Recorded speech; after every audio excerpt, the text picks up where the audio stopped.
Good morning, everybody, and welcome to the Meta Cafe. Grab your cup of coffee and let's take a look at what's going on up in the stars today. It's going to be an interesting day, actually. Not a bad day, good day. I just feel like I often take how I'm feeling in the morning when I get up and how my day begins to progress as sort of the model for what it is we might be experiencing out there today. And so as I, was waking up this morning, I woke up to a flurry of activity in my house and some, kind of energy that was a little bit angry and upset. And I tried very carefully not to take in that energy, just to let it roll off me, which I thought I was doing pretty well. And now I'm sitting here with a stomach ache, wondering what the heck is going on, that suddenly my stomach is responding to the craziness of the energy out there. So of course, then I get to sit down and I get to look through all of the energies for the day. And what do I discover? Well, today the moon is in the last degrees of Leo, which happens to be a highly charged area of my own personal chart. And apparently now my body is going to start telling me when I am experiencing this intensity of energy in my own chart or in my own life.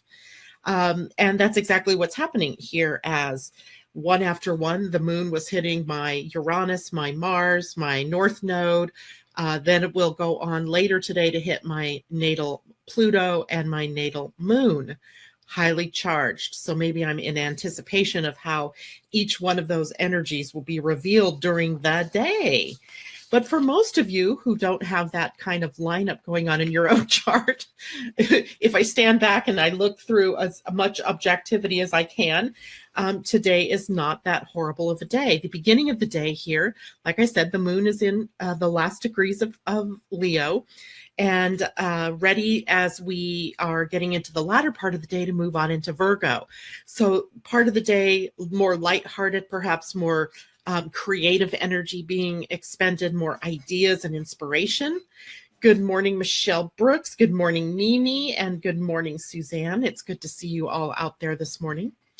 And then as we move into the latter half of the day, after, 1:40 p.m. on the West Coast, 4:40 p.m. on the East Coast, the moon moves into Virgo and the day takes on a different characteristic, more about getting organized and being service-minded and getting things done.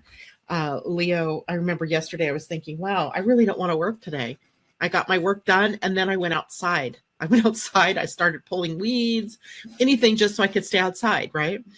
Sweeping off the front porch, getting rid of, piles of things that, sticks and grass and things that had been piling up. So it was a very productive day toward the end of the day, but I really just wanted to be outside, not doing my usual thing. And sitting at a computer yesterday, talking wasn't the problem. I always like that. But sitting at my computer yesterday was like pulling teeth. I wanted to be outdoors. So some of you may feel pulled today between some of the things that you really desire to do and really want to be doing versus what it is that life has put in front of you to do at the moment. Leo equals play. Absolutely right, Michelle. And I wanted to play yesterday. And, my work is play most of the time because I really do love what I do. So it's not usually something that causes me that kind of consternation. But yesterday it was that there was this breeze blowing. It was sunny. It was getting warm, not warm like hot for you guys. Probably think it wasn't, but it was like, getting close to 60 degrees and I wanted out. So I did go outside and spend some time. Now today we still have a little bit of that energy left over. But the moon is going to be void of course. So I think it gives you some more reason to go out and play, right? Go out and do something completely different. And let me give you the times for that. The void of course moon for those of you on the East Coast is from 2:39 p.m. until 4:40 p.m. And here on the West Coast, 11:39 a.m. till 1:40 p.m. And that is a time, of course, where the moon is not making any new contacts to any other bodies up in the sky.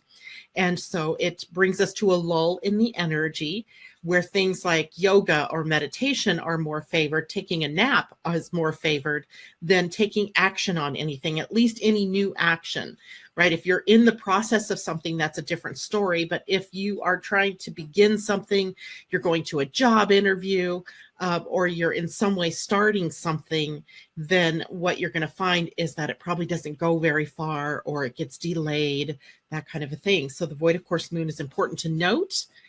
And when you're feeling that energy of I need a break, well, just, take it. Just take it. It's that important. Today the moon is also in a couple of other little scritchy, let's call it, scritchy, I like that word, places. And one of those is that it's in a trine with Uranus. Yesterday we had some really interesting energies in the outer world, outside of us. Started the day with the announcement of the birth of the next royal baby. And that is always uplifting and, a birth, right? It doesn't matter who's having that baby. Babies are a fresh start. They represent something new. They represent potential. And there's just a lot of joy in the birth of a baby, a birth of a child, followed later in the day with the announcement of a terrible possible act of terror in the city of Toronto, Canada, where yet again someone gets in a van or a truck and mows down people indiscriminately, seemingly with no real rhyme or reason. And I mean, there's never a reason to do that, but the idea that I'm trying to convey here is there's this. Good morning, Roseanne, and good morning. I said Michelle already. Yes, baby's chart is fantastic. Yes, it is. Anyway, so we have these highs and lows, and they kind of knock us off our game. If we're in the middle of the day, we get caught up in that. I have a client that lives in Toronto, so I was a couple of them actually. So I was immediately worried that, they both work in the downtown area of Toronto, and this occurred in downtown Toronto. So I was immediately, reaching out to find out that they were okay, which they were, thankfully. But the sucker punch that that people feel after something like that happens is huge. And it really knocks us off our center.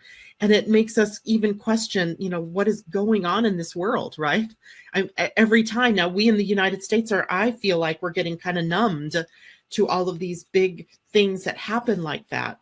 But in Canada, this isn't something that happens regularly. So for them, this was really very emotional. And maybe what we're picking up is the vibe from that emotional energy that was out there. It is tragic, and it's sad, and it's unbelievable. And it's like, really, this is happening again in a major city for no good reason. There's just no rhyme or reason to things like this. Such is the nature of Uranus when it's involved in these kind of planetary energies. There isn't always a rhyme or reason, but it does create a revolution of sorts. It does create a rebellion within us. And indeed, it can also trigger people who are already in this sort of psychotic state to break and to actually take action on the things that they were only thinking about. Now, these things take planning, right? There's plan involved here. You have to, rent a truck. You have to, kind of design your route. I mean, it really blows and boggles my mind to think about someone sitting down with that kind of mayhem as a plan. But apparently the energy is available. It does it. The net result for all of us, hopefully, is about an awakening. What are we awakening to? And how do we react from here? Because it is all about reaction.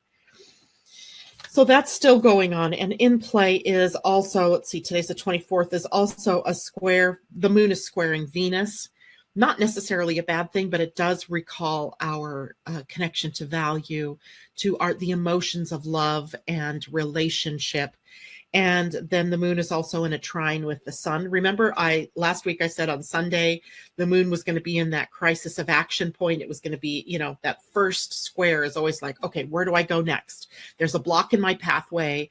to beginning what it is I wanted to begin. And now there's a block and I've got to deal with it. The moon today is in a trine with the sun, which seems to suggest that whatever it was that may have been blocking your path, either a new side path has opened up for you, or you've in some way been able to find a solution for, or solve the problem that was in the way. No, it is not a good day to yell at your kids. Suzanne, I love you.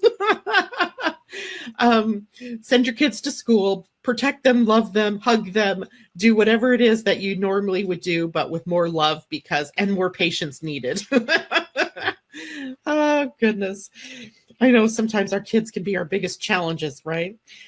So the day from the moon standpoint is kind of a mixed bag, right? There's the creative energy of play, ideas and inspiration still occurring from the moon in Leo, but it's headed toward the void, of course, which means kind of a wilting of that energy.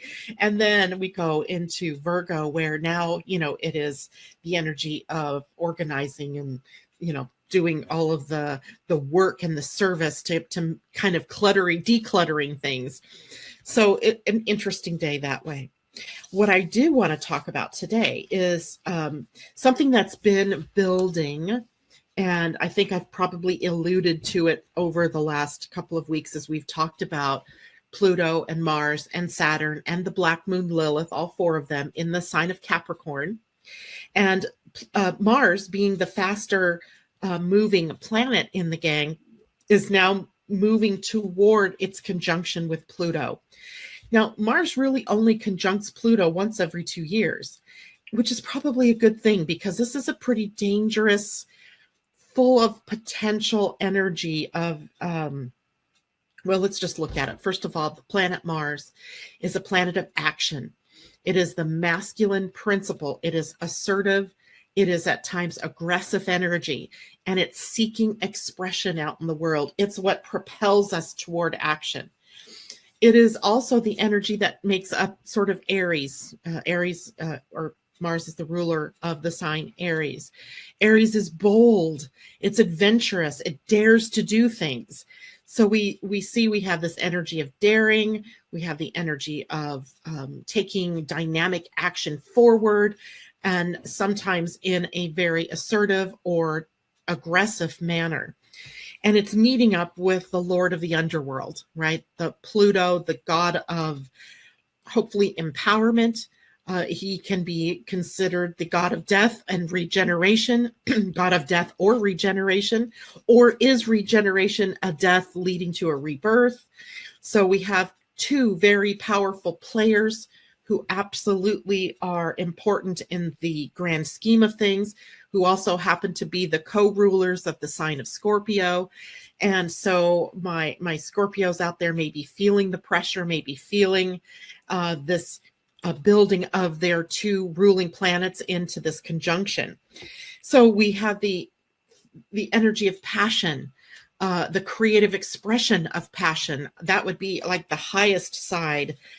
There's the potential for danger here, like don't go down dark alleys kind of thing. Don't put yourself in a position where you could be endangered. Certainly the people walking down the sidewalks in Toronto, Canada yesterday did not anticipate danger. So sometimes we see that we can be put in the line of fire and we don't even realize that we are in that line of fire with this kind of thing happening. We can get into power struggles. One of these planets is a personal planet, Mars. Pluto is a generational planet, more of the collective. So we might be able to even distinguish the personal struggle that we're having in relation to the bigger whole out there into the world. And what is that power struggle? What are we struggling against? What are we struggling for? Michelle Brooks says, Janet, I have to say this. Bush, who is in ICU, has Pluto at 21 Cancer, exactly opposite of transiting Pluto. I've thought of that myself, Michelle.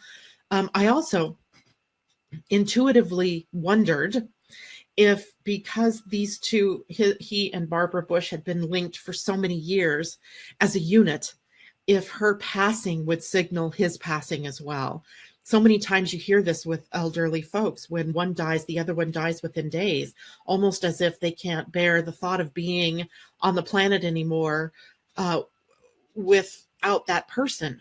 And you would have to say at 92 and 93 years old, maybe for them, they're ready for that next walk through the next gateway. So maybe that's what this is for them. It's a powerful regeneration of death and reconnecting for them on the other side.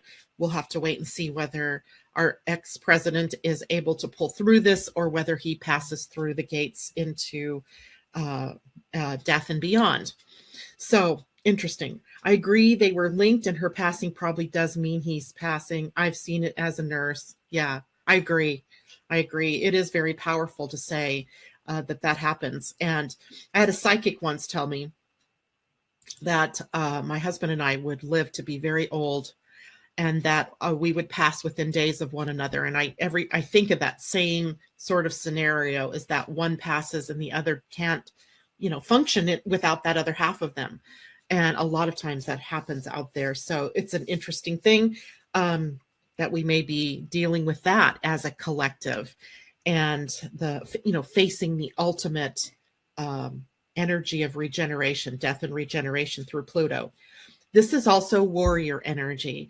And so there could be people who inadvertently tap into messages out there in the world that they need to take action in some way, and the actions that they take are not in keeping with what would be in the best for themselves or society.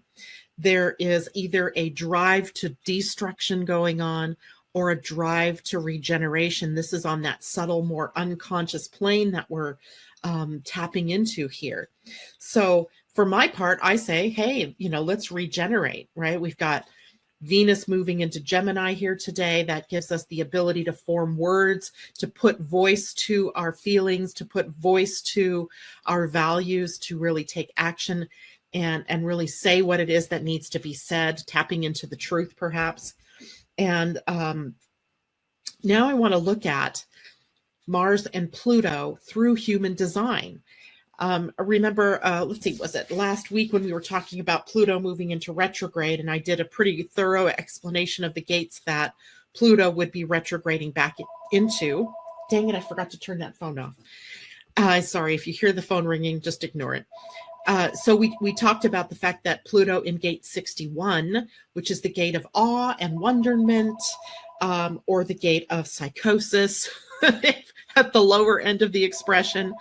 And then Pluto in retrograde would be moving backwards toward gate 54, which in its highest is the gate of enlightenment and ambition and drive, but in its lowest is about greed and being selfish and taking from others instead of supporting others. And so what we have now is Mars also entering those same territories. For right this moment, until they conjunct, Mars is at gate 54, which is literally that drive that we feel toward enlightenment. It's ambitious energy. It's the energy in business that we think of that big dream that we are setting out there to go out and achieve. And that's, the aspiration, the hope, the goal, the thing that illuminates you and lights you up and causes you to use your passion for something to move in a positive direction. So the lowest expression of the energy of Mars right now is in that greed model, right? The taking from one another. There was an interesting, I don't even know if I want to bring this up. Yes, I do. There was a really interesting Twitter thing going on yesterday because there was a picture of 45 and the president of France, Macron, and they were planting a tree. It happens to be an oak tree, I believe, that comes from the area of France where World War I was fought, or a major battle was fought during one of the world wars. And they were planting this tree. And of course, the Twitterverse just lit up with all of these, things about 45 and how he doesn't give one whit about the environment, but here he was planting a tree. And so, kind of playing a false front in the world, right? And everybody calling him on it because as a business, careful of what I'm saying here, because as a businessman, his interests lie not in alignment, let's say, not always in alignment with what's best for this planet, right? And what is best for its people. And so to watch him planting a tree when he is so anti-environment was kind of amusing. And you got to be wondering, like, what was going through his head while he's doing this? Like, yeah, let's chop it down later, or, or, you know, hey, I'm doing my civic duty by planting a tree. I don't know. But yikes, 45 is likely to do something or have something, let's see, what is something uncalled for occur? Yeah, no doubt. No doubt. He's an interesting foil for us at this moment in our history, isn't he? But let's talk about the high side energies, because these are really beautiful energies. If we can move past this greed and this sense that we have of taking from one another, taking from the earth, and not getting into that giving and receiving energy, like so many times we've had the card of exchange, right? Where it's the beautiful idea of abundance being, you know, this a flow, a giving and a receiving, and you can't have one without the other. So here with Mars at 54 and Pluto eventually retrograding back to that is the aspiration to get to that point in our humanity, to get to the higher planes, if you will, the higher frequencies of our aspirations built on the common values that we have. You know, we all have to understand we're living on a planet that can only support us if we support her. And, you know, part of the problem, I think, sometimes is we look at the earth as just another resource, something that we can use up, and that there aren't consequences for it. When, of course, that's the furthest thing ever from the truth. If you think about your own body and your own energy, is it limitless? Right? Can you keep abusing yourself and still expect to get up every morning and be able to have the energy and the verve and excitement to go out and face your day? No, right? We have to also monitor ourselves. So here we have this aspiration to move forward in a more values-driven way, where the values are the ones that we all share collectively, right? Living in a clean environment, eating clean foods, being able to eat in general, being able to take care of our children, get educated, be safe in a world. We have a lot of values in common, and that's what we need to be focusing on.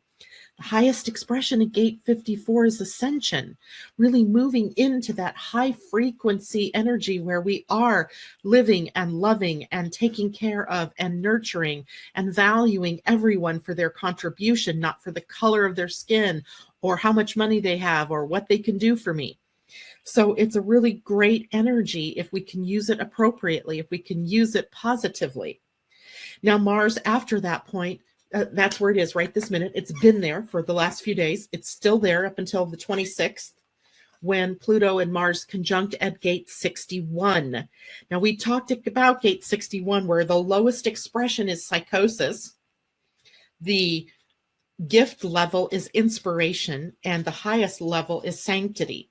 And remember, I told you, I wasn't sure what that word meant. I mean, we think of the sanctity of home and family, the sanctity of marriage. What does that mean? What does that really mean? Because to me, that word was kind of hard to pin down. I should have done a numerological study on the word, and I did not.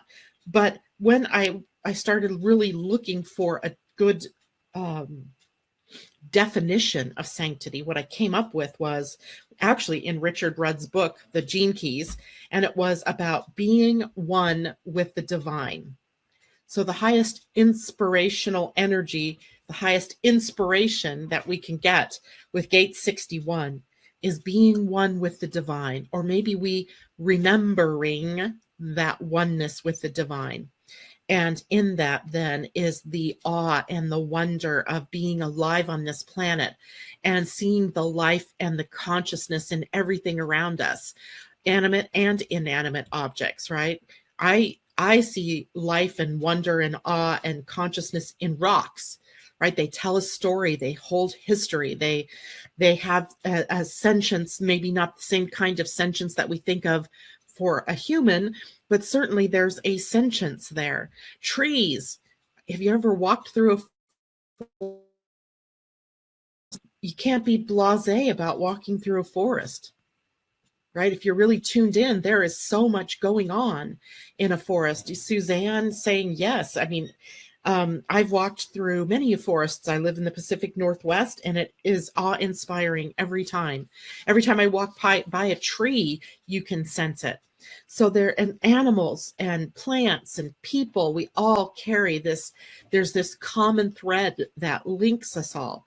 And if we can aspire and become inspired, instead of beating one another up or causing chaos on the planet, then what could we make here? What could we really create here? And that's an interesting thought, right? It's more than interesting. I think it's becoming one of those drum beats that we're tapping into, about having to live from a different place, right? The insanity of, or the definition of insanity, doing things the same way but expecting a new result. It's time for us to get off that insanity wheel or psychosis wheel, and that is what Pluto and Mars are really teaching us about. Unfortunately, sometimes it has to be from the more negative side before we take notice. I don't want it to be that way. I don't want to have to experience all of these negative things in order to bring us together and realize what our common values are. But unfortunately, history shows us that that's exactly what we take, that we sort of need the house falling on our head in order to pull together. And, maybe it is the death of a president that brings us together. I don't know. I hope, I don't want to put that out there. Maybe it is, maybe it isn't. But I would love for us to come together in love, acceptance, and joy, than to come together in sadness and loss, and from a place where we've experienced some real tragic tragedies. Who is the author of the Gene Keys? It is Richard Rudd.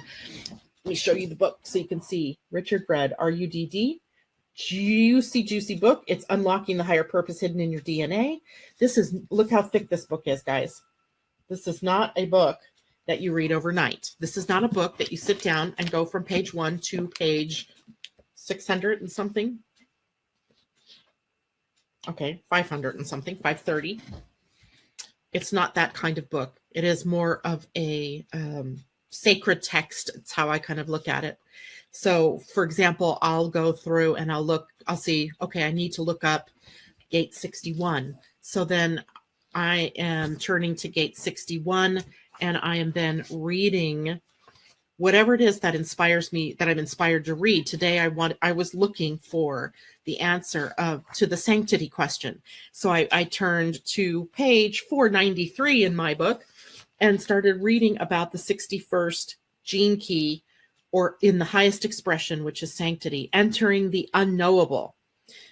In arriving at the 61st city, we approach a great mystery, the mystery of life itself. The inspiration pouring through the higher reaches of the 61st gift is a stream of sparks from a great transformation occurring within every human being who approaches that inner door. Wow. Right? So then it's like I find little juicy tidbits and inspiring information every time I open that book. So to me, it's not a read from the cover to cover. And Richard Rudd will tell you that anyway, that this book is a contemplation.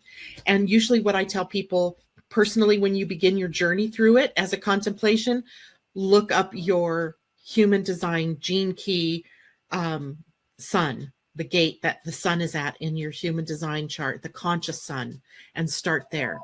Because that's probably the best place that you can get the juiciest piece of information and get started on what this means for you. Sorry, tomorrow I'll remember. All right, so now the other thing that's involved at the Pluto-Mars boundary is that the black moon Lilith is also sitting here. So this morning I went, I really want to look further into the black moon Lilith, and apparently I moved her paperwork here somewhere. Now the information I get from the black moon Lilith, first of all, she represents our shadow. And the one person that I know of that did the best work that I've so far found on this is Laura Walker. She actually has a free book, a free ebook called The Black Moon Lilith. And I know that's not exactly what it's called. But if you go to her site, oraclereport.com, you will see a tab along the top that says books. Click on that and drop it down. You'll see the book on the Black Moon Lilith. And it's interesting, right? The mythology behind her, the whole story behind her, and how she comes to represent our shadow is extraordinary. So I wanted to see this morning, what is our shadow in Capricorn, the sign that she's in?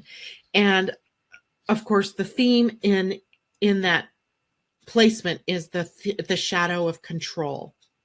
The shadow of control. The primary fear is that of neglect or not being acknowledged. Self-judgment, how well one stands apart from others. The control issues, attention-seeking behavior are some of the issues that crop up here. This really mirrors what's happening out here with the Pluto-Mars conjunction, and I think her being in the mix here really is triggering that in people. So the crazies are really being triggered at this point, and I don't mean to be disparaging. That's not my point. But the people who have no skills or no ability to really deal with this shadow are the ones that act out, right? The ones that are jumping out there and mowing people down on the sidewalks or creating chaos in our world. The projection is about being negative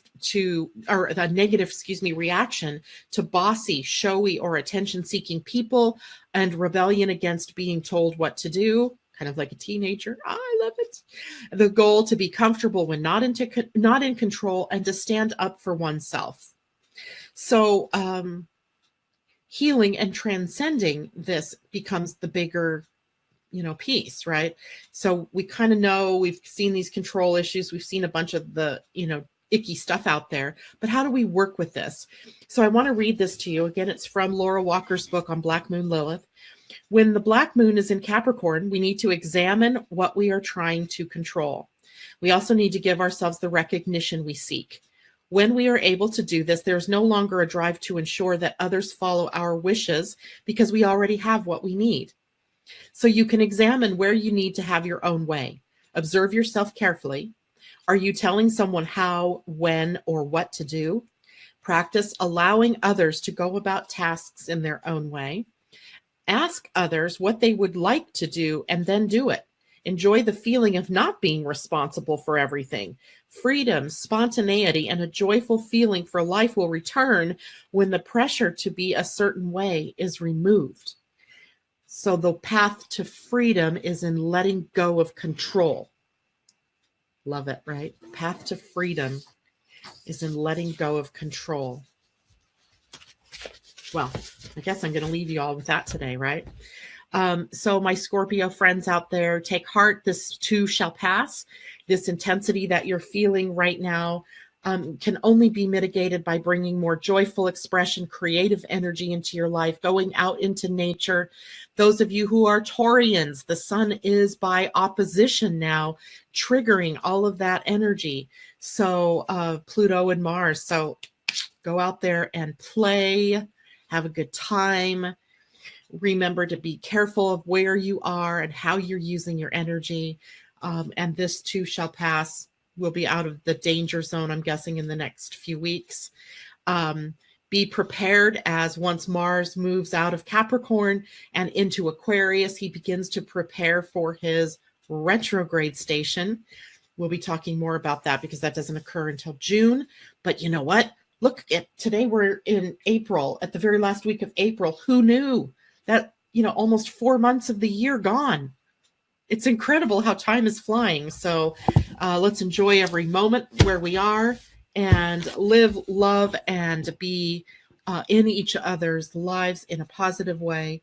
I want to see something here that Mimi wrote. She says, often as I see and read the cray-cray out there, I see more folks bonding for a higher good. It all takes time to resolve and see the light grow brighter. Indeed, it does take time. But I think we have to become more conscious in bringing it forth, right? Bringing it forth. Everything that happens out there in our outer world is an opportunity for us to practice exactly that, bringing more light, bringing more enlightenment, bringing more consciousness to our own selves. So, all right. Suzanne says, love you all. And I love you all. I hope you all have a wonderful day. And we'll see you again tomorrow morning right here, 8 a.m. Don't forget, today at 5 p.m. Pacific time, 8 p.m. East Coast time, I will be on Angel Heart Radio with my dear friend Annette McCoy, where we are going to go into a deep dive into what Uranus's move into Taurus might mean, not only for you Taurians or you Scorpios by opposition, but by all of us out here in the world. That'll be at 5 o'clock again on Blog Talk Radio under Angel Heart Radio. I'll post the link here this morning when I go back and talk to all of you and process this video. In the meantime, take care. See you all tomorrow morning. Bye for now.